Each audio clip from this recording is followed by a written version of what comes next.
So the first question, why do you advise on sticking on one channel until you max out? Let me just clarify that. What we talk about one marketing channel. So Facebook ads, Google ads, Pinterest, whatever your chosen channel.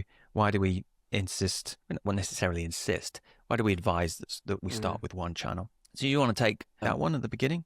Yeah. Remember to smile. I mean, I can't smile. I'll try. I think, well, there's a few reasons. I'm thinking about what the main reason is. Well, the main reason is to keep things simple, which essentially means if you do less, you should do the things that matter well. So rather than you spreading yourself thinly and doing a poor job on Google Ads and poor job on Meta and a poor job on email and a poor job on TikTok and a poor job on everything, and you focus on the one channel that is going to give you the biggest bang for your buck, which is essentially your time. I think it's very unusual that we have seen e-commerce brands who've scaled really well, who haven't done it primarily through one main channel. If you look at all the businesses and the brands that we worked with over the years, the commonality is that they all had one dominant channel initially that they did well on. And it was only when they'd got to a certain stage, when we used to say, like, get to your first million before you need to start thinking about another channel. But I think what you have to do is pick the right channel.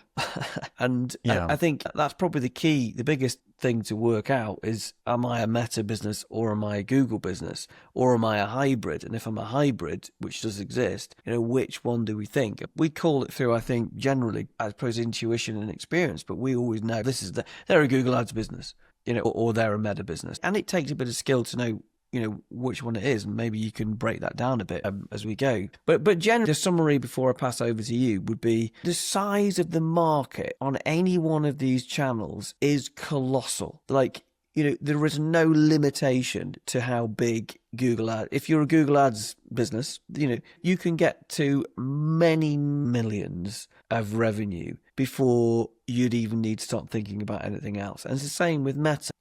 I mean, it all comes back to the basic maths. I mean, what we're here to do is get the highest return on ad spend as we possibly can, and to think that you've optimized one channel perfectly before you're moving on to another one is most of the time ludicrous. There's so much more you can do just by keeping things simple.